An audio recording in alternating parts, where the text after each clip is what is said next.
chance to meet yet, my name is Chris Conway. I'm the President and CEO of the West Hartford Chamber of Commerce. I'd like to thank you and welcome you all for coming here today.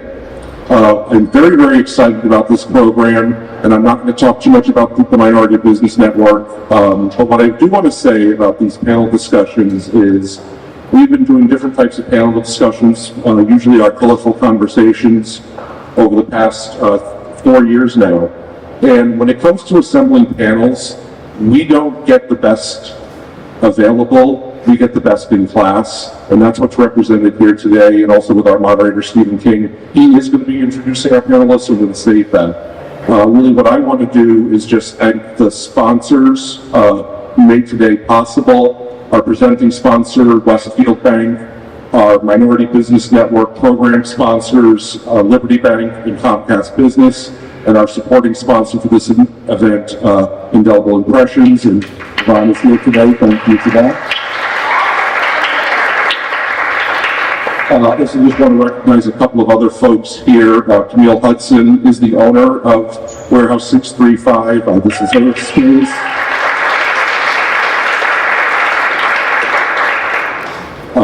And Christian Vargas is our caterer today. I also want to recognize the rest of the chamber team, Kate Copes, who is our Director of Programs and Development. And this falls under both of her buckets, programs and development, so great job twice. And also Lauren DeMoro, who's our Outreach and Communications Coordinator, could not be with us today. But the fact that you knew this was happening is a testament to her doing her job. So, everybody's on the same page. This is great. I'm going to turn the mic over briefly to Matt Cuddy. He is Regional Manager and Vice President with Westfield Bank. They are the presenting sponsor of today's program. So we'll just have Matt come up and say a few words. Thank you, Chris. Good morning, everybody. Just really quickly, Westfield Bank is just so proud to sponsor today's event, so thank you for the opportunity. We're honored to be able to support it. We're proud to have Patrice as a participant this morning. So thank you again for hosting this event. And pass the mic over to Chris Clark.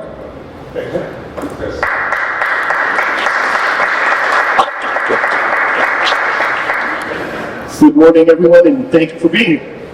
I'm Chris Clark. For those of you who haven't met me, hosting.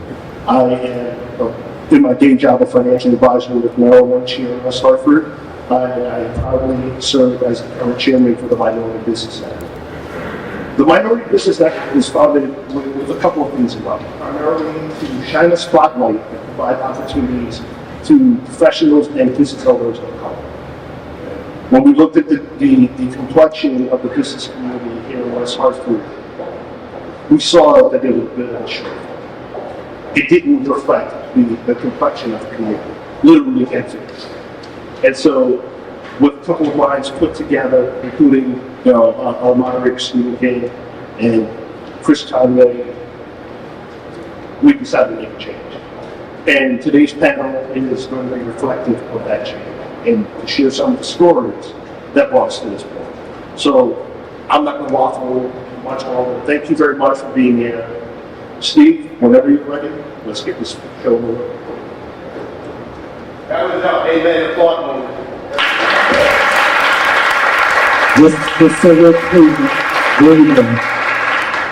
So, thank you everyone for being here. My name is Steven King Jr. I am a member of the Minority Business Network. I'm tasked with moderating this event, which is Milestones to Mountaintops, the Black Professionals Ascent. I can get into all the reasons why we chose that topic. I want to thank our membership for choosing that. Shout out to the Government Trust for making that happen. But without further ado, because we only have an hour, and we know how we can get down with conversation. Because this is a safe space. One of the reasons for the Minority Business Network is also to have these types of conversations in which we can just be real, not only with each other, but also real with our audience. Sometimes it's very uncomfortable doing that, but we found that throughout the course of these past years that have these types of conversations not only helps each other, but also helps those who are trying to ascend to the position that these individuals are. So, without further ado, let me introduce our panelists. I'm just going in alphabetical order. Angela, sitting there right in the middle. Let's see, that was another amen moment.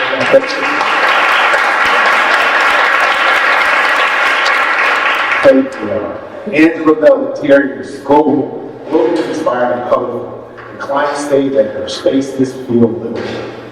Angela has a keen eye for design trends and a passion for interior design as a contributing shopping editor for House Beautiful magazine. When she's not preoccupied designing or styling interiors, Angela loves to talk with tastemakers about their journey in interior design on her hit podcast, The Mood Board. Again, let me say that. Her hit podcast, The Mood Board. Angela Bell Interiors has been featured nationally and internationally in publications like Better Homes and Gardens, Out South Africa, HGTV, and the Washington Post. Angela works on residential and commercial projects throughout West Hartford Center and beyond. One more time, please, Angela. I love it. Brooks, what is this? This is long, get out. You know we don't get out. Brooks, Fitch, what's going on? Just a little bit? Okay. President, Paragon Legacy. Brooks Fitch was raised in Springfield, Massachusetts, attended Springfield schools after graduating from the University of Connecticut and the American University MBA program. He began a career at IBM, which included time in Washington, D.C., Dallas, Texas, Melbourne, Australia. In Dallas, among many community service contributions, Brooks led the Freedmen's Memorial Initiative that brought together corporations, the state of Texas, the city of Dallas, and the African American community to create a world-class memorial to 7,000 African American freedmen and slaves. Brooks was recognized for many awards, including the Aetna Insurance from Whence We Came Award and the National Association of Negro Business and Professional Women's Dallas Man of the Year Award. Yes, here we go. Okay, y'all want to talk about All right. For extraordinary contributions to the PPPC and our regional economic development, Brooks was recognized for the PPPC's Regional Recognition Award in 2015. A cancer survivor, Brooks was blessed with an inspirational wife, Shelley, extended spiritual family. Brooks strongly believes that community service is imperative. We, capital We, must keep pushing forward. Mr. Brooks, we'll make a chance again.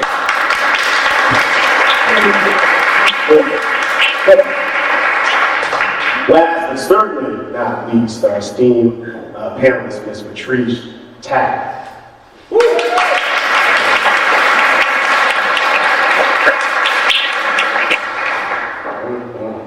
Need some more coffee. Patrice believes in the definition of leadership is making opportunities for others. Her passion is helping individuals achieve their goals through financial literacy. She has held various roles in the banking industry, most recently as Westfield Bank's retail banking officer and branch manager for West Hartford Financial Services Center. Put your hands together one more time for this.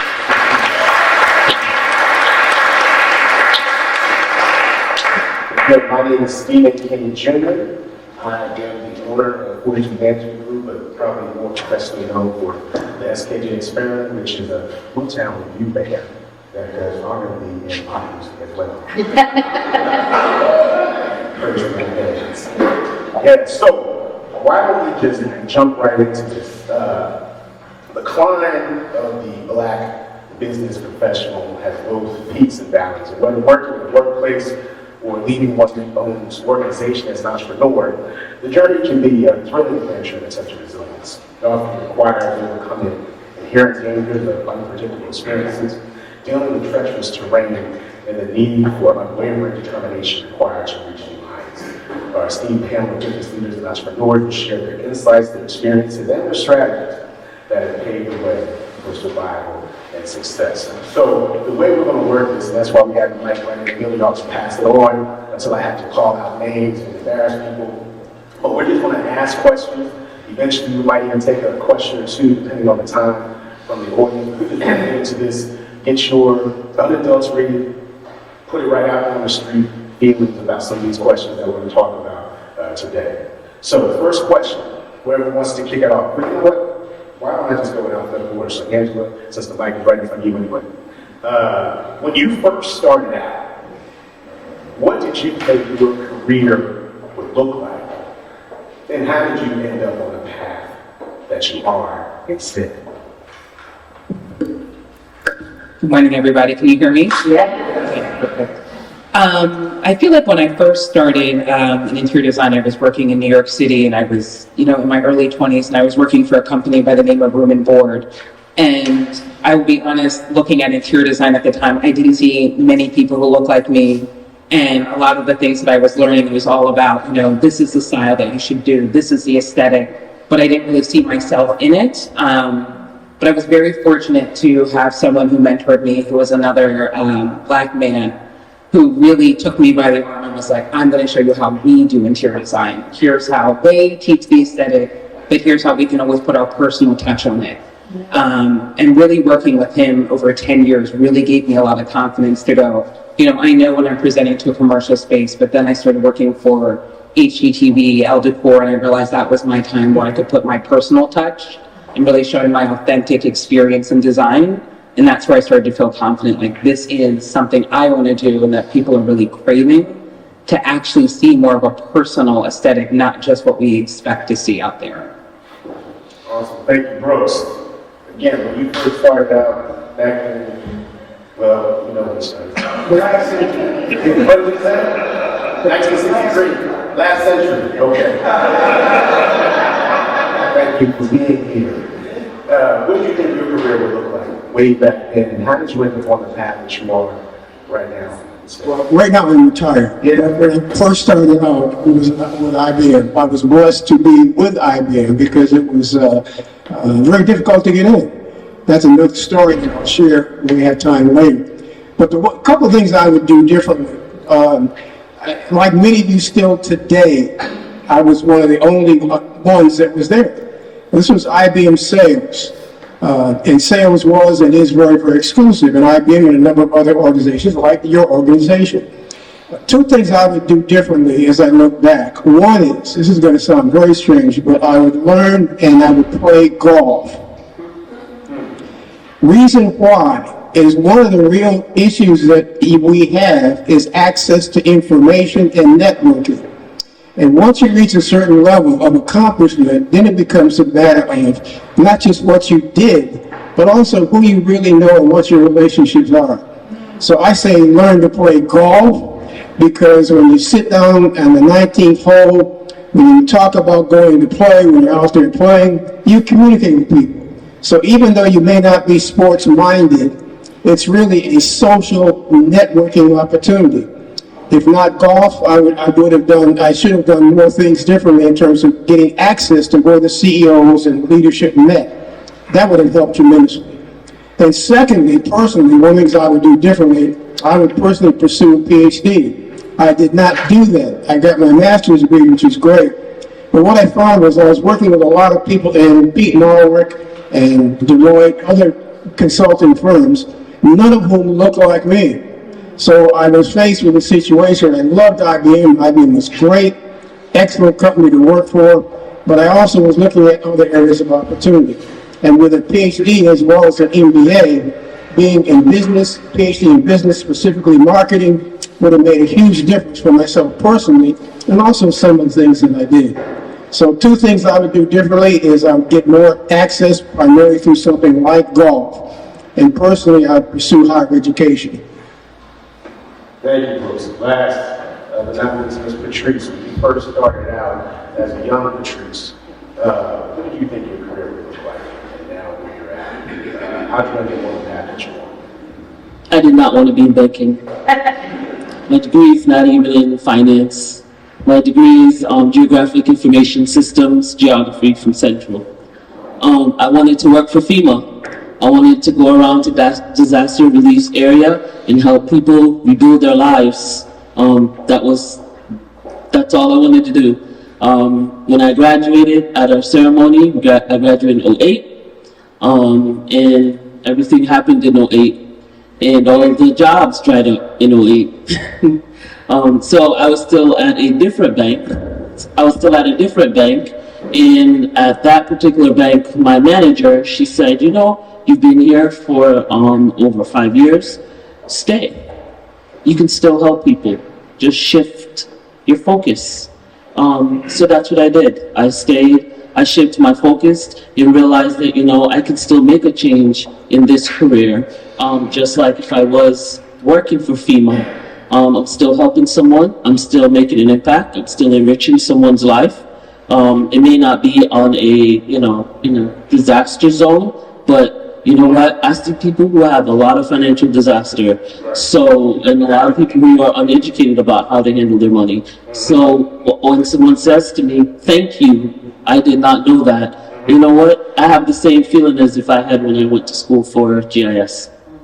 Well, you know, I was going to say this question until last, but I think that leading into the advice that you received, because I think that that's extremely important, that sometimes we need to keep our eyes and our ears open for someone that potentially could maybe either be a mentor or whatever, to making a shift.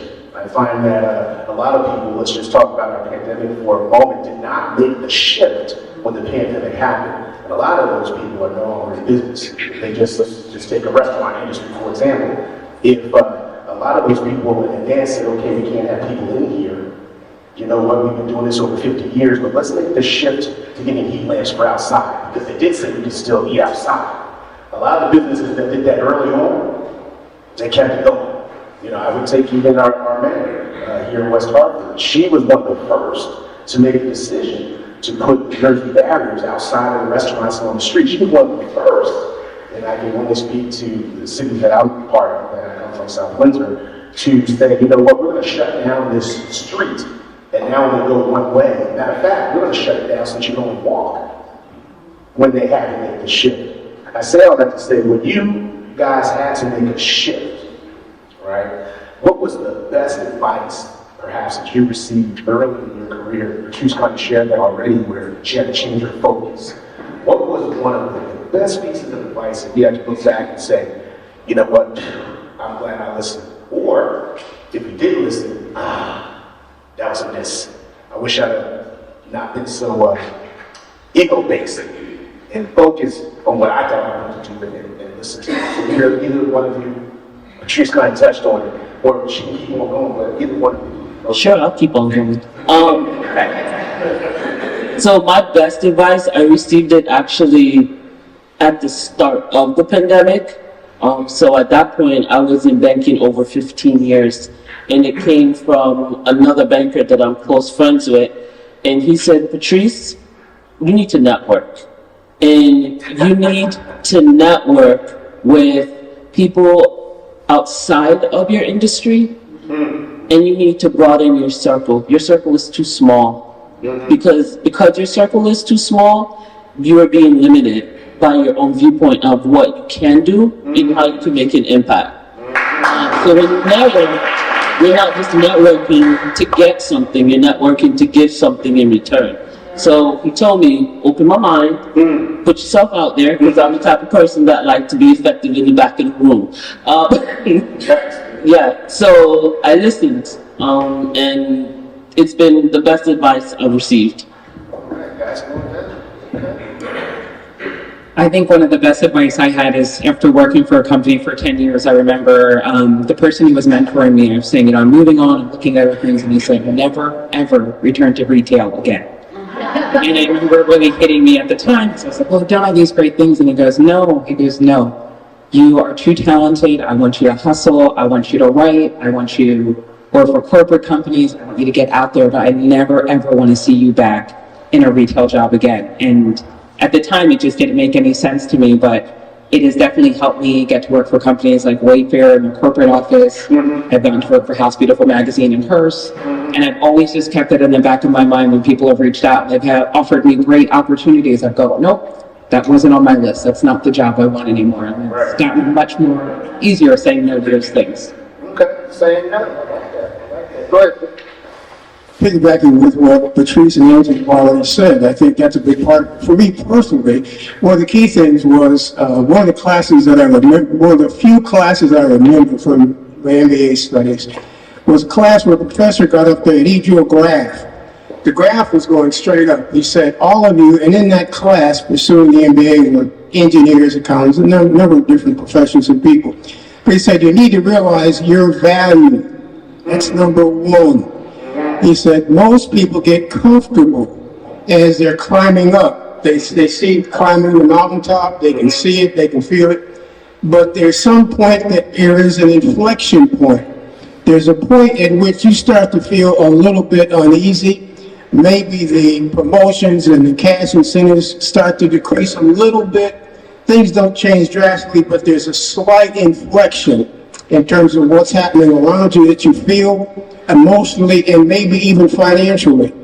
So the key thing is to look at that and to realize that your value is probably more with another organization than that present organization. Right. So you have to do your due diligence, but what you find, and that happened to me. I was blessed to be at IBM. What turned out and what happened was I kind of reached that point myself. And lo and behold, some people, Xerox pursued me, Xerox Corporation pursued me, and I ended up going over to Xerox. Because as I looked at where I was very comfortable, but I saw a higher horizon. Patrice and I talked about exactly this earlier today, about that horizon that we all have to look at. So being adaptable, being flexible, willing to change. One of the things that is a problem for many people in human nature is most of us don't want to change. We don't want to change. Even though it's, when you look at it intellectually, rationally, it's going to be good for you, there'll be 1,000 reasons not to change. So the first thing is realizing my value, being willing to change, and then taking the action steps to do the homework and make the shift that is most appropriate for you. So,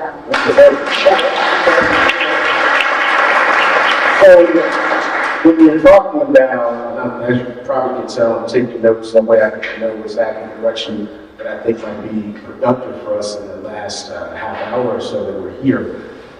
You mentioned uneasy. And so now we can kind of, now that everybody kind of sees the flow and how we're going, now we can kind of go a different direction where we can have, not to suggest that any of you are lying, but a real conversation in which we are not, and I may use this word later for those who may not understand it, but where we don't have to code switch. Yeah. Where we can now meet each other, and for many of you perhaps, you can see inside this particular world in which the Minority Business Network was created for, so that we can have conversation about some of the struggles, some of the unique challenges that we have, not just as Angela said, whether it's retail or whatever, but in terms of how we need to carry ourselves, especially if we want to go the entrepreneurial route, you know, because that's deep here as well. So when we're talking about uneasy and changing and being realized for your value, because especially for Black and brown folks sometimes, we don't even see our own intrinsic value because of what we've been told. We have all these degrees, all these pronouncements, and then we walk in the room, if you're not dressed a certain way, you're looking a certain way, people dismiss you. Thankfully, we have a strong chamber here that hasn't been dismissive of the Minority Business Network. And so that's why I'm thankful we can have this discussion. But let's talk about some of the uneasiness, some of the unique challenges, or maybe even the most frustrating circumstances that you have. You can't be an interior designer. Look at your hair, look at your, oh my gosh, are you serious? You're too dark, you're too light. What the heck? Don't you ain't on HGTV. We got white males, we got married couples, we got, no. So I don't know if that was a challenge. Bring us up, dang, what do you know about money? Really? Give me, oh, maybe slavery helped you with the money. Maybe that helped you, as our friends in Florida like to believe. Fitch, it blew. I can't even imagine, some of those unique experiences that you had. So what, some of the most frustrating circumstances, and how did you overcome those? I think probably one of the most frustrating things was just when I realized I want to get to the point that I wanted to work for myself, that I had worked for enough people, and I kept realizing that people would be taking the work that I had done and then really writing it off for themselves. And people would be like, that was such a great job, but never was I getting credit for it. I was getting such a small percentage of the work that I realized this wasn't working for me anymore. By percentage, you mean money? Yes, but percentage of my money. Just so we're clear on percentage. Okay. So I remember really over the past year, really saying, look, I'm going all in on investing in myself. I am going to hire a marketing company. I am going to network. I am going to join the chamber, and I'm going to set my hourly rate and what I think I'm worth. Right. And anybody who says anything else, I'm just going to say no. And that's it. How did that feel when you made that transition? Because I'm assuming that you had to make that transition mentally first. What got you there, that you were there and said, nah, I can't do it anymore? Yeah, I think what got me there was that I was at a point, I was working for a magazine, and I had someone much younger than me who kept telling me that I didn't know how to write, and they kept really pushing back, and I said, you don't have half of my experience. Right. And I just said, you know what, I think it's time for me to leave this. This has been an amazing opportunity, but I need to just bank on myself. Okay. And that really changed it for me. That's it. Yeah, gotta bank on yourself. That's a good transition. Bank on yourself. Yeah, let's go to the back. Go ahead, So as she was, as Angela was talking, I just went back into my mentor Rolodex. I want to first say this. So I didn't realize certain things that were happening or being said or asked of me was because of I was brown. Right. Especially when I first started in banking and when I made it like a real career. Like I worked in a town on the east of the river. Yep. And we had certain customers that would quiz me on my knowledge. Right. And so, but I didn't really think much of it until now, being in the Minority Business Network, being around and seeing, basically my eyes were just opened, to be honest. But fast forward, in one of the institutions I worked at, I was given a glass ceiling. That was my aha moment. Okay. And the person that gave me the glass ceiling threw me for a loop, because we were basically counterparts. Yeah. She wasn't sure if she should be elevated. I coached her, I motivated her, gave her encouragement. She became elevated, and then she lowered the glass ceiling on me. Nice. And then I had a new manager that came in, and the new manager, she looked like me, and she said, why are you here? Yeah. Like, you should be doing what I'm doing. Right. And she was helping me, and I told her, and then she came back and she said, I was point blank told she should be happy in the position that she's in. Why does she want to be elevated? It's by a person who recently was elevated. And that's when she looked me in my face and said, you need to find a new job. Right. So at that point, I didn't know which way to go, where to turn, but I showed up. I showed up every day. And I worked, and I was there for every single person. And again, it took that one friend who looked just like me, because I was deflated, and I still, Brooke said, I didn't really have that self-worth anymore. And he looked me in the face and said, girl, if you don't go and go meet with, and actually I was meeting with Matt Cuddy at Starbucks, and I wasn't going to go, I'm just being honest. And he looked me dead in the face and said, you better go. I already told him you're going to show up. I'm going to text you to make sure you show up. Right. And I showed up, and I'm glad I showed up. And that, I never forgot it, because it made me realize I need to be that mentor to someone else as well. Because I didn't have that, and so much of us don't have that. And a mentor. Yeah. And it was the best decision, because now, I'm able to do certain things that I wasn't able to do before. I'm able to be an impact to people that I wasn't able to be an impact before. I get to be around other people that I wasn't able to be around anymore. So having that self-worth and being around people who are willing to like motivate you and push you is huge. And I love it when I hear have people around you that's smarter than you. It's a real thing.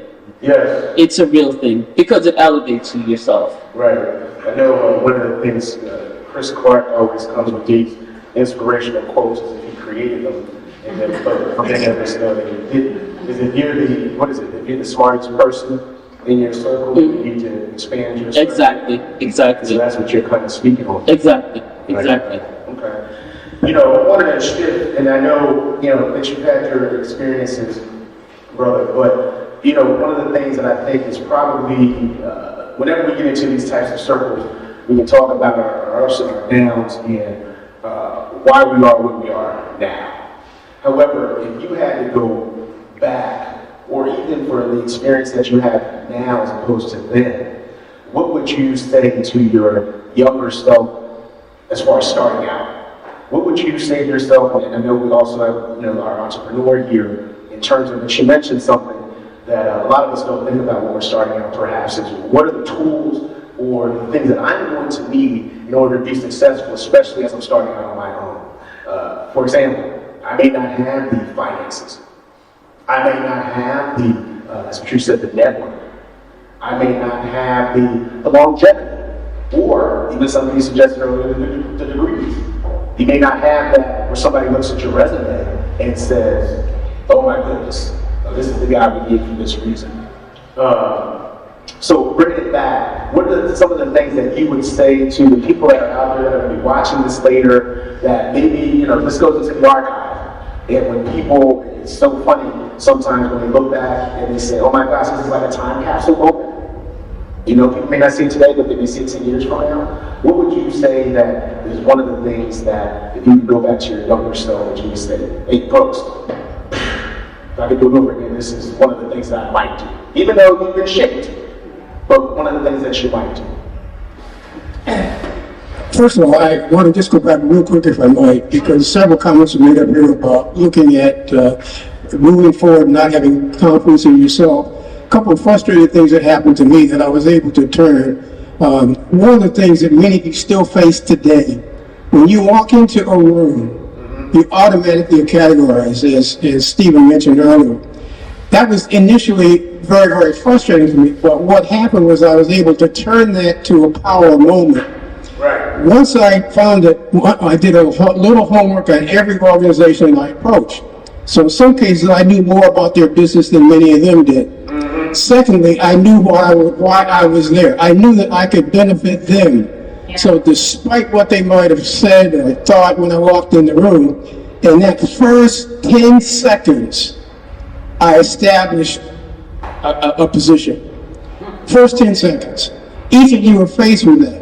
And what happened was I was able to turn that somewhat negative, the way people looked at me, to coming in and sort of owning the situation. Right. So you turn that into a very positive. Yes, I'm here. Yes, I don't look like you. Yes, this, yes, that, despite not having all this. But I'm here to benefit you. Right. So that was a very key moment. Another moment, too, was in IBM, like other organizations, they're very, very obviously demanding. But I went away to sales school, and you have to make it through sales school. I came back, and everybody was, because they found out what I did, because I was the only one of us in that area. So they're like blown away that I did well. So congratulations, I felt good. This is good. And I was walking, everybody patting me on the back, everything else. Then I walked by, they had a cartoon on the board. IBM was good at motivation, trying to motivate you. The cartoon was this. Now realize, I went through training and sales school, got back to Washington, D.C., the branch, in November. I came by the board, and the board had on it Snoopy. At that time, Peanuts was very popular. And the Snoopy was on top of the doghouse. Right. And it said, Snoopy's Doghouse. And I looked, and there was my name.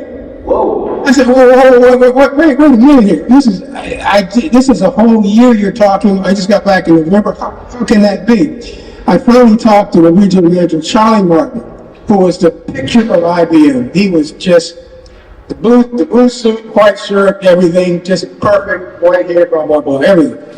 And so I said, this is not fair. This is not right. He said, what's that? I said, I'm in the doghouse. I didn't have enough time to really perform. He said, well, I guarantee one thing will definitely happen. This will not happen to you again, will it? I said, no, it won't. So what happened in terms of frustrating and fairness, I was able to turn that around. But I think the key thing here is that we all are going to be faced with these kinds of situations. So looking back, it's just a matter of looking at the level of perseverance too. One of the factors that I find is very, very, very important. The talk earlier was about, Stephen mentioned the word, you don't have this, you have that, or that. Yes. Despite that, I want you to think about things. All of us are here for a reason. Many of our ancestors did not have anything close to what we have. Okay. Despite that, we are here. Yeah. We are here. And now the baton is being passed to us. One of the key things that I found personally, and that I think all of you know intuitively, there's a book by Dr. Angela Duckworth called Grit. It's a book that says very simply, you may have the highest GPA, you may be the smartest, you may come from a great family, blah, blah, blah, blah. But at the end of the day, those that are really successful climbing that mountaintop, whatever it may be, are those that have the perseverance to work through all of that. Despite, she did a study at West Point. This is all documented. So that's the thing that really has been able to pull me through and pull many of you through, and will allow you to help others, as Patrice has mentioned earlier. So those are a couple of considerations. And I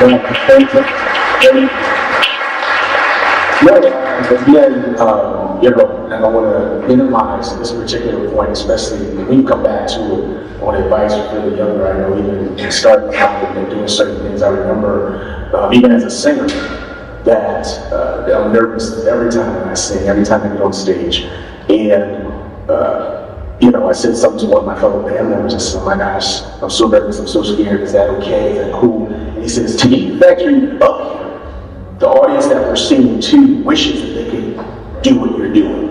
Right? So that was the first thing. The second thing was, if anybody's seen the performance, usually not this dialed back. But anyway, but even with that, I was insecure because I didn't want to outshine other people with the gift that God blessed me with.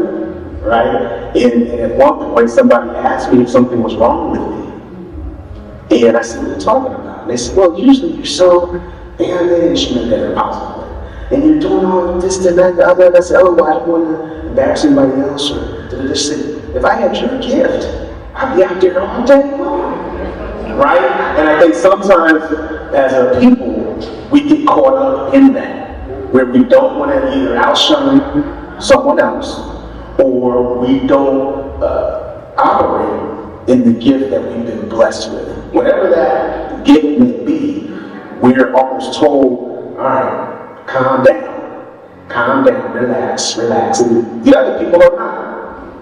Other folk are told, whether it's nepotism, whatever, you can be the dumbest rock in the room, and they're elevated. Right? So we're having a real conversation. Whereas for most of us black and brown people, it's, "Okay, let's just calm that down, Mr. Philadelphia. You're a little too excited right now. Just bring that back in. Bring it back in." And so in those moments, what would you tell your younger self? In those moments where you were told, dial back. Yeah, that design is nice maybe for your people, but not for our people. "Oh, that's nice. Oh, yeah, your office sounds like this. So that's so cute." What would you tell your younger self in those moments? Speak life into yourself. Okay, that's the end of the moment. That was for y'all to clap. And speak life into yourself, right? Yeah, we're not there yet. So yeah, speak life to yourself. You need to speak life to yourself. One thing that I've learned over the last 6 and 7 years is that you have to be able to motivate and give yourself positive affirmations, because you're going to be told to go sit down and go sit in the corner. You're too loud, you're too excited, oh, that's just too much, or, well, you really don't know, or you're not ready. But you know you're ready, you know your level, you know where you should be, you know what vision you have for yourself. So speak life to yourself every day. If you have to do a vision board, if you have to write it down, if you have to text it to yourself and give a reminder, but you need to, during those times, is to encourage yourself. There's a song out there you can tell. You can tell. You better get that. Trying to take access for that. You need to make that encouraging stuff. I think one of the things I always remember is that my mom always taught me, you know, I still have my mother-in-law talks about how she grew up in segregation. And my mom always said there is no room that you are not allowed to go in Angela. My mom would always be that person. So I think whenever I always felt like it was uncomfortable, I was the only person in the room, I always just thought about my mom, who would be like, I'm going to take this saleswoman with me, I'm going to touch this, I'm going to go around, we're going to stay busy, but nobody can ask us to leave. There's no sign on the door saying whites only. You can go wherever you want. And that always stuck with me.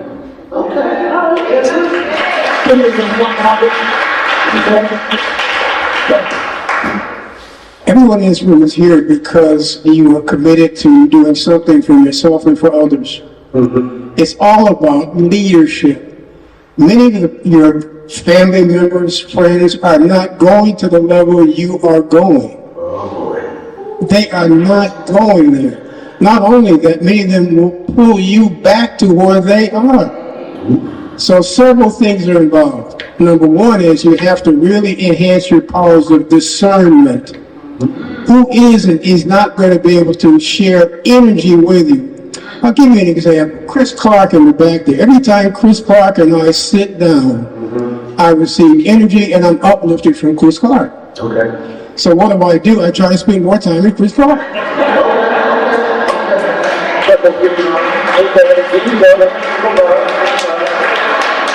So that's key in terms of who you spend your time with. Okay. Also, I want to reference another quick book called The Celestine Prophecy. In that book, they talked about how so many people around you will pull you back and pull you down because they don't share your energy. Right. They see the energy in you and they want to take some of that. Right. So it's key to be discerning, exchange energy, leadership, and realize that it can be lonely.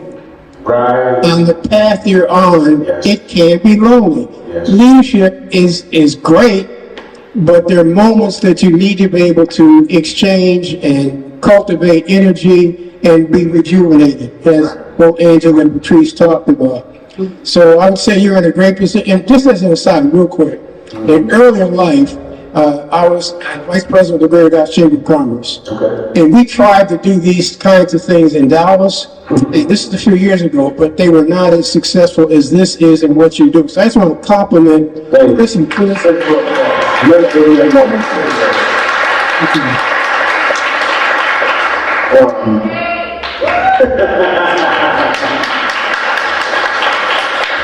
We have approximately 15 minutes left, and we may open it up to just one or two questions from the audience if if anybody has any. One of the things that I picked up on, especially for our younger entrepreneurs, our younger people, and even older people that, from what I understand, are trying to reinvent themselves, find out, maybe I did this all my life. I know for many of us black and brown people who were growing up, we were told to do well in school, get to college, get a job, and then maybe have a family, almost in that order. And that's changed in so many different ways. The order is, and even degrees, even though the PhD piece, but what's worth it for you? One of the things that I found that may be helpful for our audience that may see this later is and Butcher brought this up earlier, is doing the homework on the company or industry that you want to be a part of. And even Angela kind of mentioned this in what she did, because sometimes people may try to jump into something just because they're gifted, but they haven't done the homework. They don't know that this is the low, this is the high, or that the business is not just going to come in the door.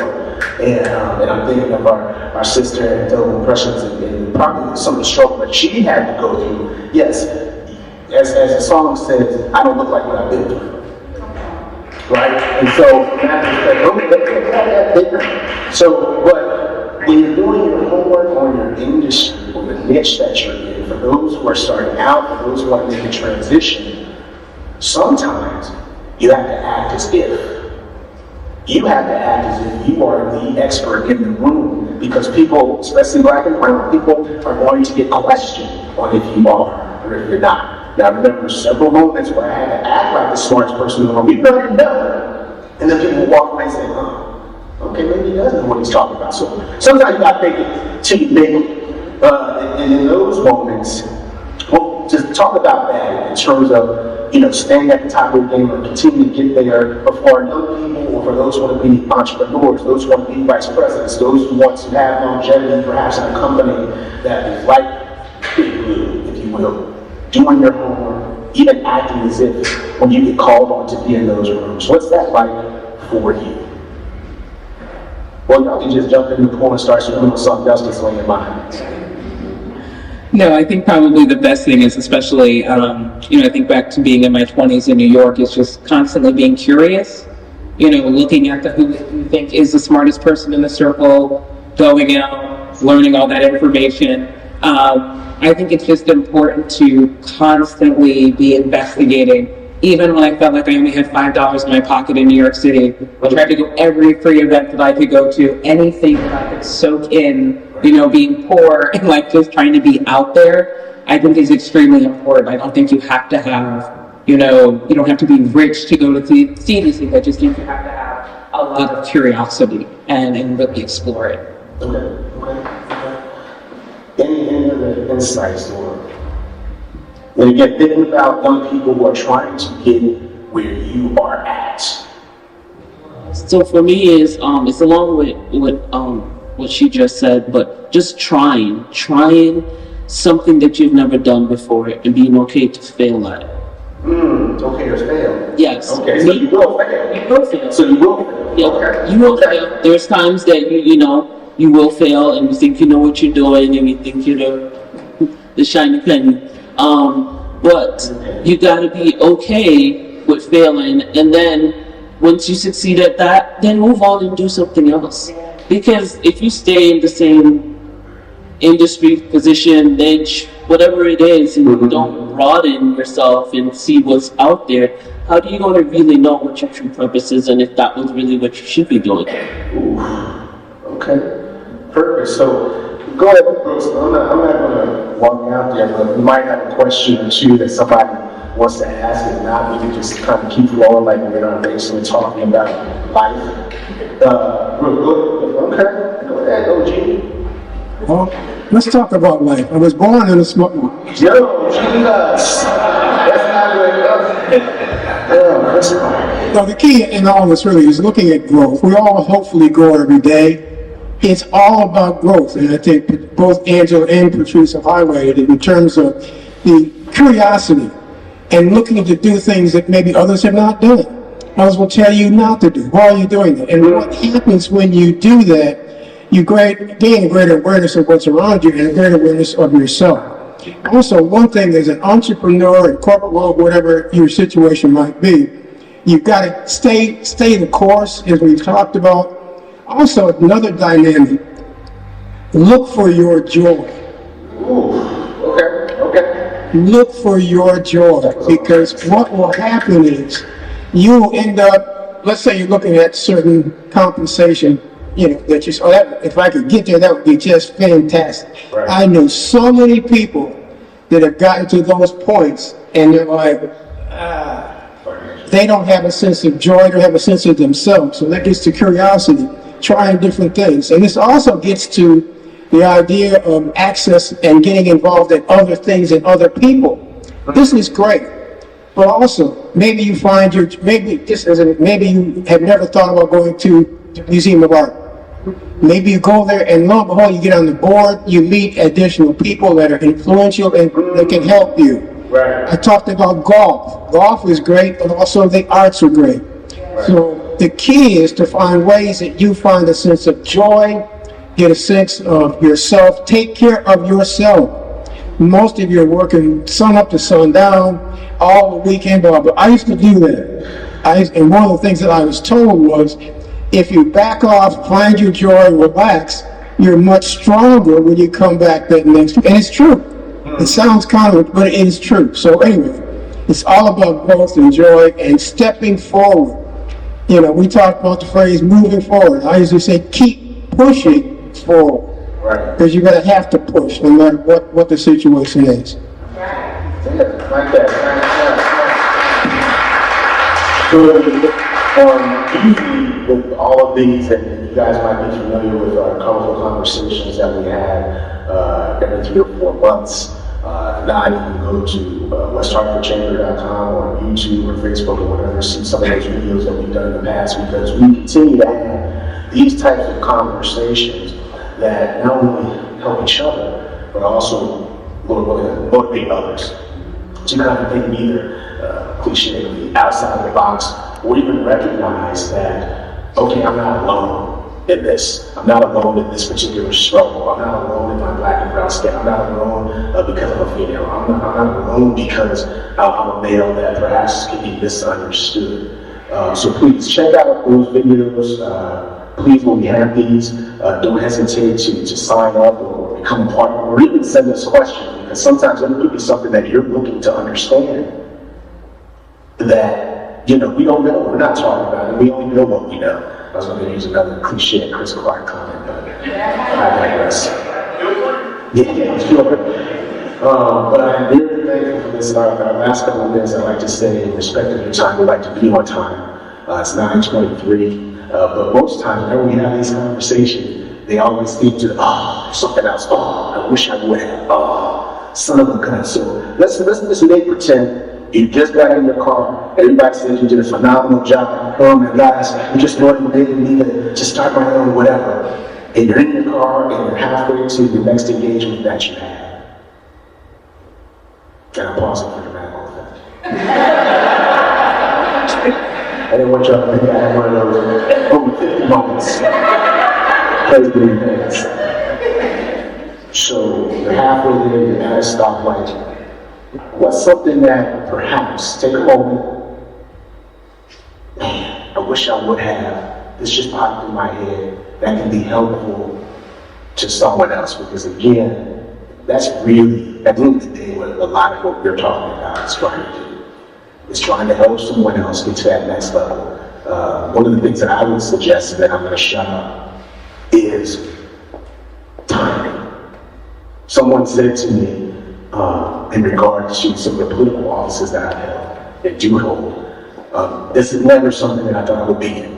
First black town councilman in South Windsor, first black deputy mayor in South Windsor, and now making another transition, another move, minority leader of our town council. And my fear was, I don't think this is me. So I'm a singer. This ain't me. I'll never get the Grammys. But someone said to me, Steven, some things are about timing, and you might have a plan to guide your steps. Right? From a time and talk to us about, again, in your car, you're at a stoplight, and the timing in terms of, man, I wish I would have said that. I'm thinking about it now. Yeah, I think probably one of the things that, you know, I kept going back and forth if I was going to start my own business or if I was going to keep working for other people. But I'm so well aware that in interior design, there's probably less than 5% of interior designers that are black. And it's one of the things I talk about a lot in my podcast, is trying to shine a light on more people of color in the industry. Podcast, the Mood Board. The Mood Board podcast. And one of the things that I kept reflecting on is that when I talked to younger interior designers who looked like me, how much they felt exactly the same way I felt even 20 years ago. And I found that really heartbreaking, that they were saying, I'm still the only one in the room. I'm still always asked, am I the boss? Who's in charge? You can't be in charge. And I kept thinking, I don't want us to keep feeling that way. So when other companies have been reaching out and saying, we'd love for you to work for us, we'd love to be the creative director or the art director, I say, sorry, I work for myself. I'm building my own team, so I can bring my own people to the table who look like me, who can see that this is a very profitable industry and there is a place for us in it. And that's really important. There's a place for us. Okay, thank you very much. Hands for both teams together. That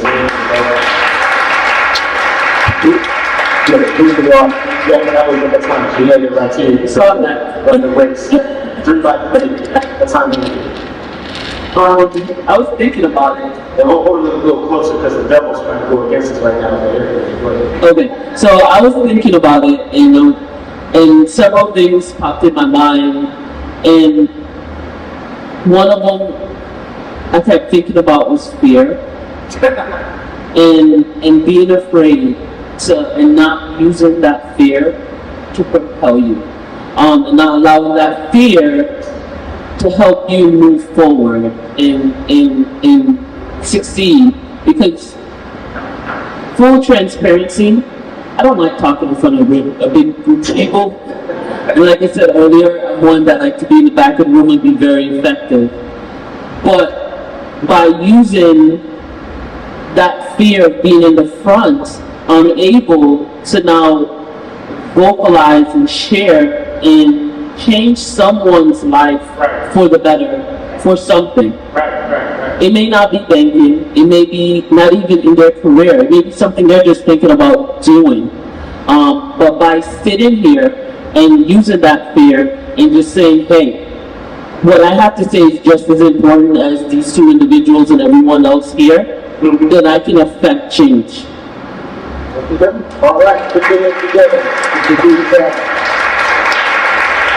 In front of you, last but not least, the OG from Plan. Okay. Key thing is, you got it. Even better, we got it. You got it, we got it. What I'm saying to you is that just looking at the power in this room, I hope all of you leave here with something in terms of a real opportunity to do something together, to share information, to share opportunities, to be uplifted wherever it might be. Remember, people could have been here, should have been here, but they're not. Right. The fact that you're here says a lot. And then the other aspect, big part of that is utilizing the social capital and the intellectual capital within this room. The other thing is, I think it was Patrice referenced the idea that you've got it, but what we will find is that if you work to help others and serve others, then you will go better yourself in terms of what you're able to do and what you see. So the phrase that Angela was using was move forward. I keep saying keep pushing forward together, because the collaboration is critical to significant success to all of us. Just remember one thing, I'm focused on a lot of things tied to philanthropy and basketball and blah. The reality is that life is a team sport.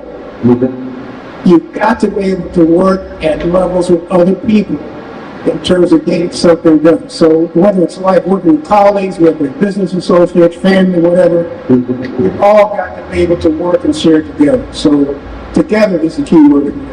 Together. Again,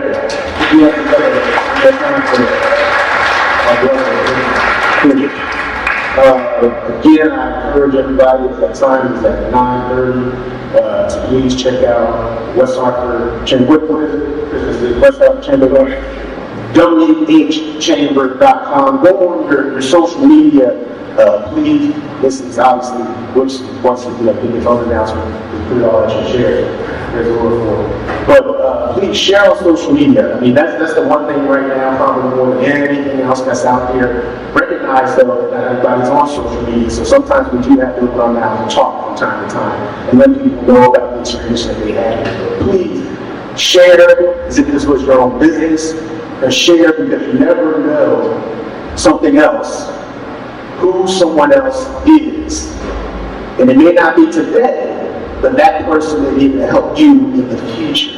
So a lot of people I bumped into that didn't know who I was, but because I treated them a certain way, next thing I know, I'm getting a call from a parent, or I'm getting a call from a friend and saying, hey, I don't know if you know, it was my son and my daughter, but she spoke so highly of me, I'd like to give you this business. And I'm like, what? You're who?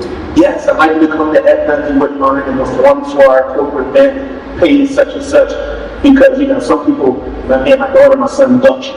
You never know who someone else is. Even as you're going through your journey, make sure you treat people the same way that you would want to be treated. You never know who that person is. So I can transition to share what's happened today, share networking, share certain events, so that hopefully all of us, not just in the Minority Business Network, not just in the West Hartford Chamber, we can all achieve together. One more time for our panelists, please. And before we but I was going to say, because I think sometimes it gets missed, because we have a lot of people that put in work with the Minority Business Network. So I see we have our table in the back, so I'm thankful that they stood up for all those different members of the Minority Business Network. Thank you so much for spending your time. Yeah, Brooks, one more. Real quick, I'm sorry. This is a philanthropic initiative with the University of Connecticut that's in front of you. Take a look at that. We're doing a number of things together to really talk about some very positive things that are happening here in the state of Connecticut. Awesome. Thank you one more time. Thank you for being with us. I usually have some clip music going in the back. I don't. Maybe some. I'm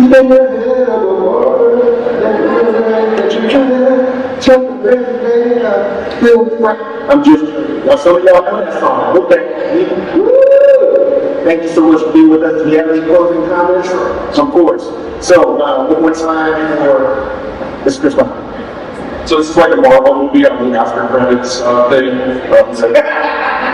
Get Steven Infinity Stone and we'll see what happens in the next show.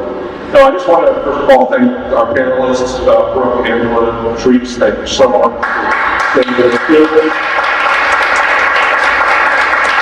Steven, there's an art and a science of being the moderator, and you are master of both. So great job. Thank you.